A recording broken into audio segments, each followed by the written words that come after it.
Yeah, Such Saturday's a fun great day. street style day. Yeah, Yeah. and you know that you can go to Surrey Hills, or you can go to Paddington, or you can go to Newtown or Bondi, and you can get like great street style. Matthew Jordan, the Style Tyrant. Can you tell me what one does to start a street style blog, or how did you start? I think probably the best way to start would be with uh, good camera lens. Right. I think that's right off the bat. That's what you're going to need. I kind of cheated a little bit.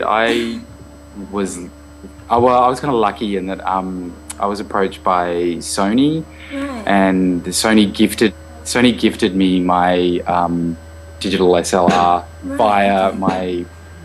my primary blog, which is Imelda. Yes. Um, and I kind of thought, what do I want to do with this camera? I normally wouldn't have accepted it, but I kind of thought, you know what, I want to try something different. I want to like start a men's street style blog. And so I said, sure, okay, cool. I'll take the camera and I'm going to use it to start a street style blog. Do you think that anyone in any industry could be a street style blogger, or does it matter on who you know? I Uh, guess? no, Or I what think, look, I scene mean, you're in? honestly, I don't think it matters what industry you're in. I think as long as you've got a really good eye, and you know what you're looking for, I think, some people are just happy to photograph, they're just happy to photograph hipsters, like that same kind of look, Yeah. which is, I think that's universal. I think wherever you are in the world, you'll always find, Same. you'll always find boys who, dress in skinny black jeans Yeah. and, that kind of cool indie rocker look. I think like the really good street style photographers have like a bit of age behind them. So, And they kind experience, I guess. and experience and just kind of life experience. They know, I've been in fashion for 12, I don't know, 13 years, I suppose. So, I've seen a lot of trends come and go, and Right. I know in the life cycle of a trend. So I know what I'm looking for when, I go out street styling. What makes Sydney different? That's a really good question. I think the point is what makes Sydney different, and I think Sydney's a coastal city, so a lot of like our sort of sectoral choices are dictated quite dictated to by the weather. It's quite, in summer Sydney can be really hot and quite humid, and whereas in winter it's quite cold and crisp, and I think that plays a big part in what people put on when they leave the house. Do you know WGSN?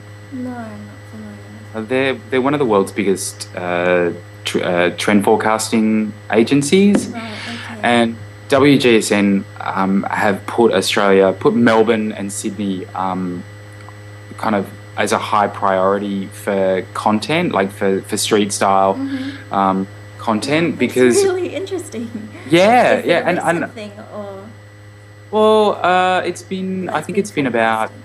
for the last maybe 18 months. It was something I noticed when I moved to Sydney, because I'm originally from Melbourne, but Australian fashion tends to be ahead of the curve, whereas like seasonally we're behind in terms of how experimental, like people are. They're really kind of, I guess because it's a smaller market, people can afford to be a lot more adventurous, Do you mean and so Do you mean in terms of the people on the street, or designers in Australian? no, Designers? people on the street. Content is king, and I think with something like a street style blog, unless you're in New York, or you're in Paris or London, somewhere where there's a lot more people, you've just got a lot more Variety. people from and more variety. You could be guaranteed of like regular content. So I think that kind of makes it a bit more special, though. I mean, I'm really quite discerning about what I look for in someone to be featured on the Style Tyrant. Like, they need to like be exceptional. I think that the brand matters, or it's really just how you pull off the look. I think it's how you pull off the look. I'm not interested in brands. If I was interested in brands, then I would have flown over for men's, men's fashion week, and I could have photographed, you know, like beautiful looking men who are like impeccably styled, but they're all wearing like Prada or Jill Sander or Dolce & Gabbana, you know.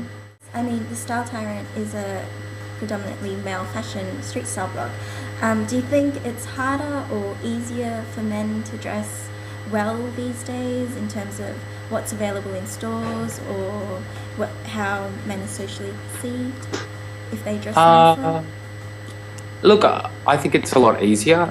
I think there's the volume of choice that men have has, you know, it increases each year sort of like exponentially.